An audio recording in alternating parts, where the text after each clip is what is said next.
Hello there, my lovely sunwalkers, and welcome back to another episode of Sitting Down with Soul Writer. This is the infamous battle writing demonstration that I've been promising you, oh goodness, since the middle of summer at this point. I've done, I kid you not, a total of 13 takes, so take 13, here we are.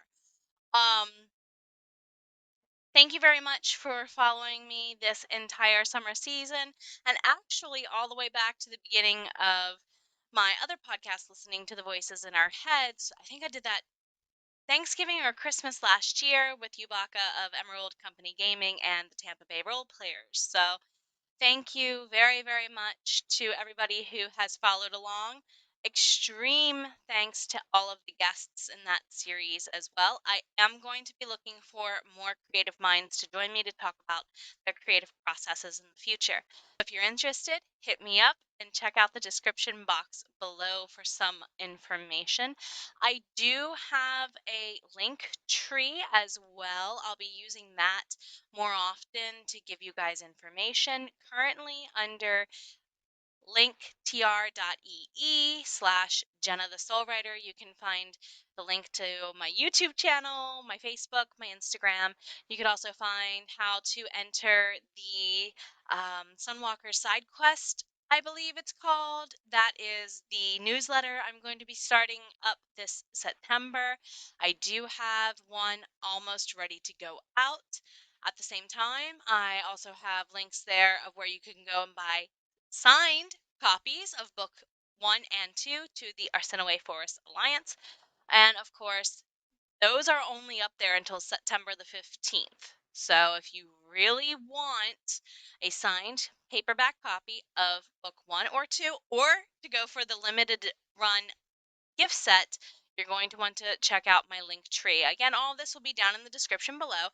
And I hate to be this person, but if you've been watching, why haven't you subscribed yet? And you're wondering what in the world is in her hand and what is it relating to what's on the screen. So we're going to go ahead and let's get started.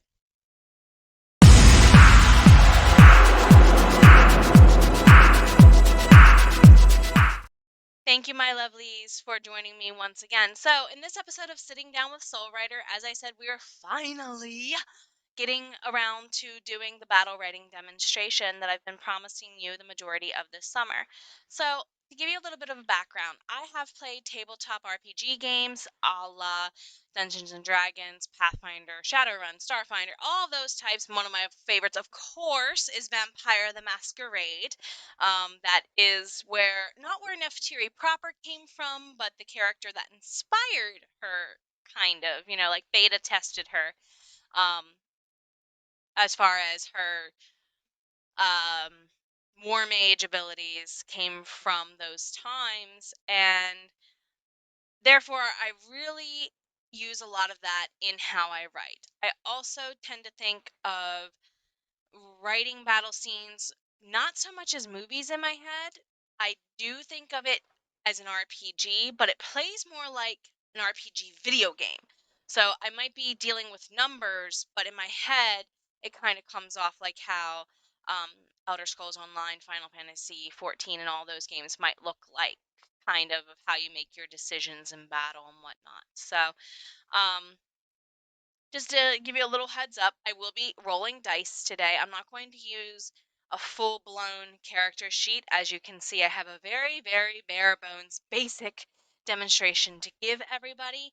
If you guys, gals, and pals would like a full-blown demonstration with my character sheets, I could definitely put a poll up somewhere and see which two characters you would like to see fight and write that battle scene for you. Um, I have all my elders are, of course, for the Arsinoe Forest Alliance, are at a higher level, so it wouldn't be fair to put an elder against somebody who's not an elder. But if you want to be cruel, let's do a boss battle, whatever. But I will get that poll out hopefully eventually if you all express the interest for me to do so in the comments below. So just a quick rundown. There are various types of dice if you're not familiar with tabletop gaming. We typically think of what we call a D6 or a six-sided die. That's normally what you'll play with in like Monopoly, Yahtzee, and things of that nature. But when you get into Dungeons and Dragons and things of that nature, you need different number rolls or base powers, I guess is what you could call them in math. So these are 6, you have 8 sides, you have the almighty 20-sided die, which I think I use this and D6s more than anything for my for Neftiri specifically. You have percentile die as well, D10s, you know, if you can imagine it as a 3D geometric shape, there's probably a die for it out there, but those are some of the most common ones. I do have various colors, of course. Nowadays, it's more because I tend to track my dice based on the characters I'm writing for.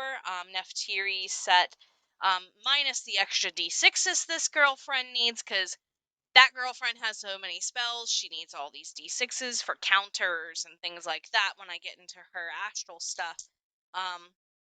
And I use them for a bunch of other things, but I do try to, this character is this color, this character is that color. So for today, I'll even go ahead and do that. I'm just going to stick with D6s today because everyone's familiar for the most part with D6s. We see them in tabletop board games all the time typically. So we'll stick with a power of 6. And again, this is just a very, very, very, very bare bones basic example.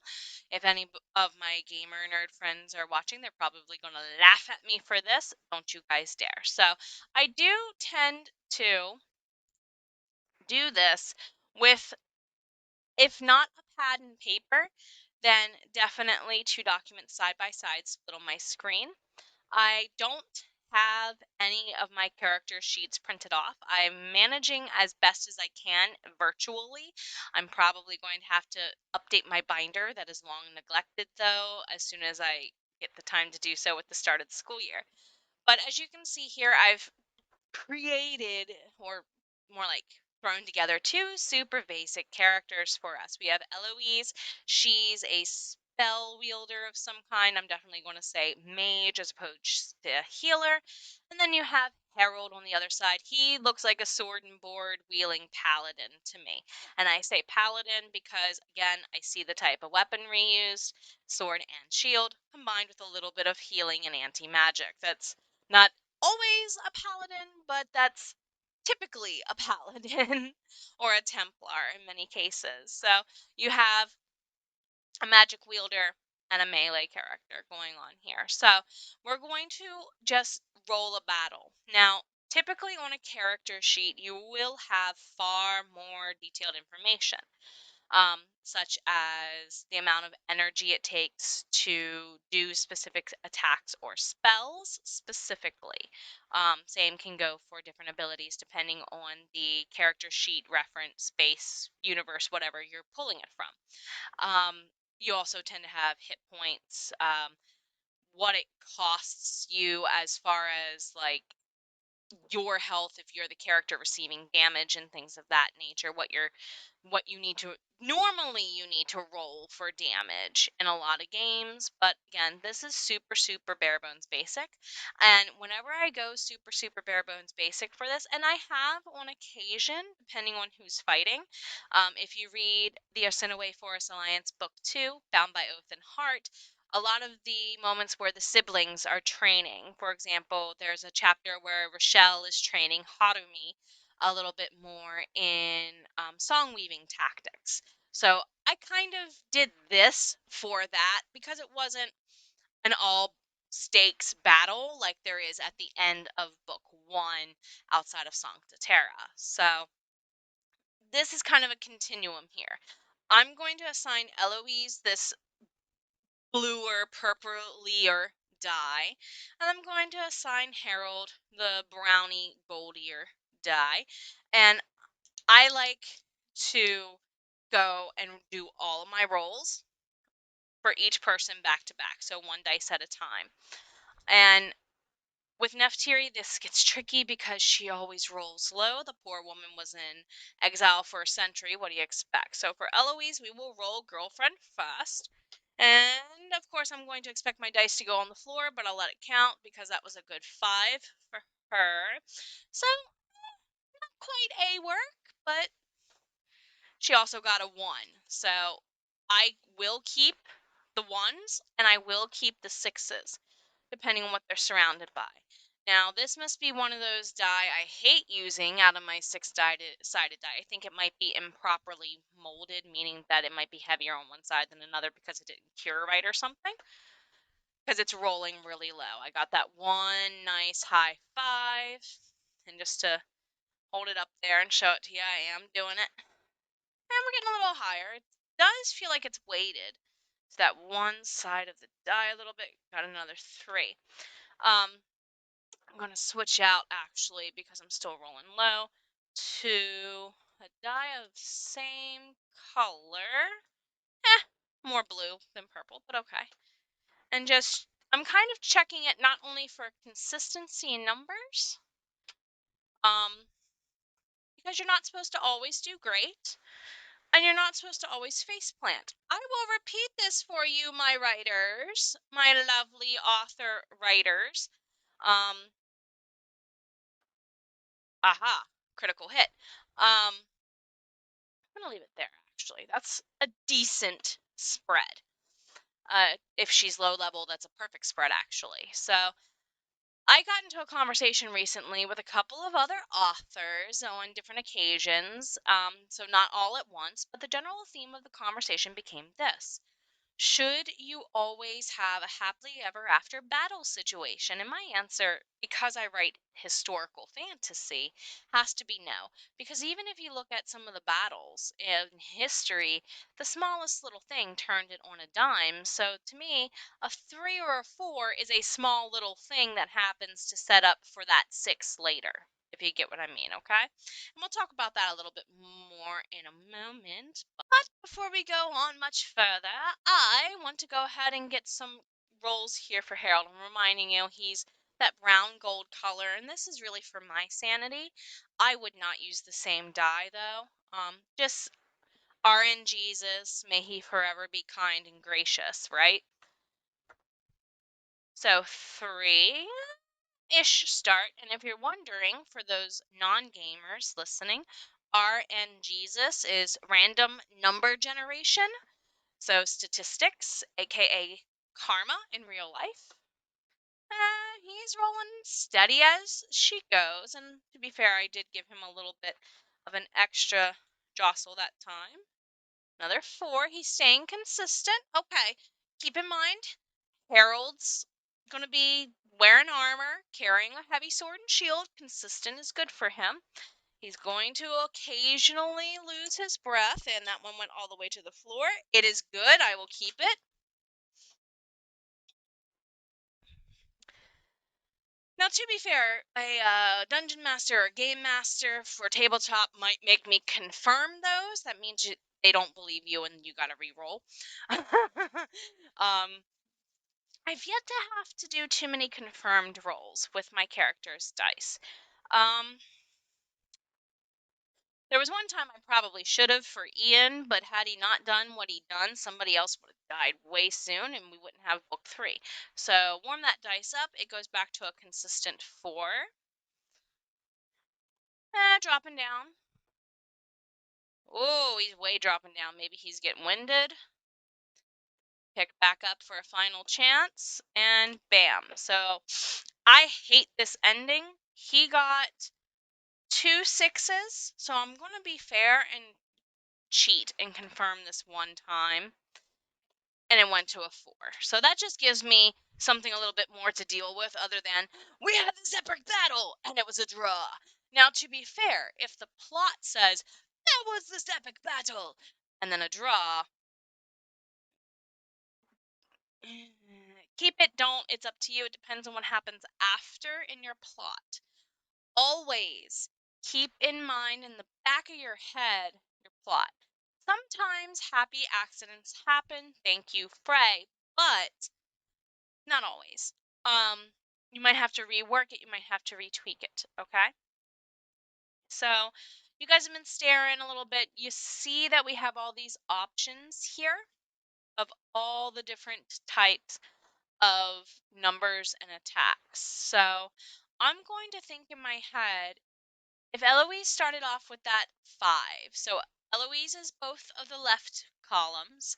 Harold is both of the right columns, if that makes sense. So Eloise starts off okay. I would probably say she started off with her fire spell. Fire tends to be a very aggressive element in battle, and I'm just kind of logicizing and brainstorming out loud in my head how I might go with this. But Harold got a 3. So maybe Harold anticipates that flame spell because, well, mage versus non mage, and would put up his shield. So maybe that 3 is some feedback. Embers catch into Eloise's clothes, and she has to tap them out if they're too close range, or that 5 catches her off guard, depending on what comparatively difficulty wise she's supposed to be against Harold, i.e., are they peers training in a classroom versus is this the final boss and is Zelda about to kick Ganon's butt? So right afterward, Eloise had a 1, a 1, a 2, a 3. So maybe she did do a big, huge deal on that fire spell, got a little greedy, and then backfired on herself. But also notice you have a 4 and a 4 next to a 1 and a 1. So what does he do with his shield? Maybe his ban magic happens for that 4 and it causes the 1 and the 1. Or maybe that 3 he does is a ban magic, and that causes the 1 and the 1 on Eloise's side. So I will literally sit down and hypothesize these items in my head and kind of take notes on another document or a sheet of paper of what logically could happen. Now, in the end, I'm just using this as a random example, so I'm going to say Eloise is going to win this battle. We'll let her have the win. Barely, but we'll let her have the win. And the reason why I say barely is a 4 isn't a 5, but a 4 is also not a 3 if you're looking down here at the way bottom. I need to keep in mind that he could be protecting himself. Yes, maybe he made a last charge that completely failed because of the better roll. You need to start at the beginning of the 5 and the 3 up here at the top. You really do. And you need to plot out toward point by point what is used. And I find if I kind of step back and do this, kind of looking at all of the threads in the tapestry together, I'm able to avoid reusing the same attacks again and again and again. Because even in a tabletop RPG or an MMO video game type RPG, you're going to run out of the ability to do some of these things. For example, you might only be able to do that fire spell twice per day is kind of a rule of thumb in most tabletop games. Or in video games, you have a number of minutes, or normally they write it in seconds and whatnot, but you have a cooldown period, so you can't overuse it. The concept here is you're eventually going to do damage to yourself if you overabuse the same thing again and again. Think about it in real life. Even for athletes, if an athlete does the same repetitive thing too often, again and again and again, they're eventually going to hurt themselves, especially if they're doing it wrong.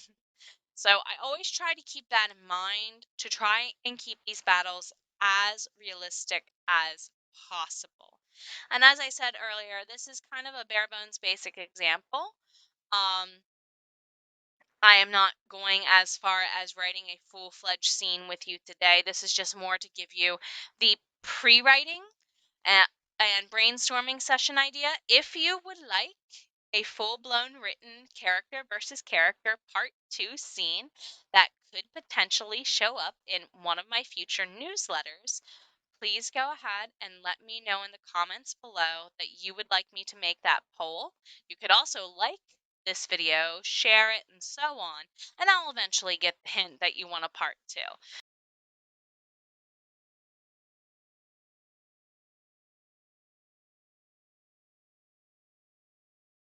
So, thank you everybody so much for joining me today. I've had an absolute blast filming these videos with you guys and gals, and I know this season is not as long running time-wise as others, but I figured that since I had all three podcasts ending around the same time, why not just call them all three season ends as well? So, thank you very much for joining me once again. If you would like to meet me in person and you're in the Western Maryland area this weekend, I will be at the Western Maryland Craft Beverage Festival over at Hoffman Park in Frostburg, Maryland for their benefit for the local animal shelter, which is a nonprofit no kill shelter.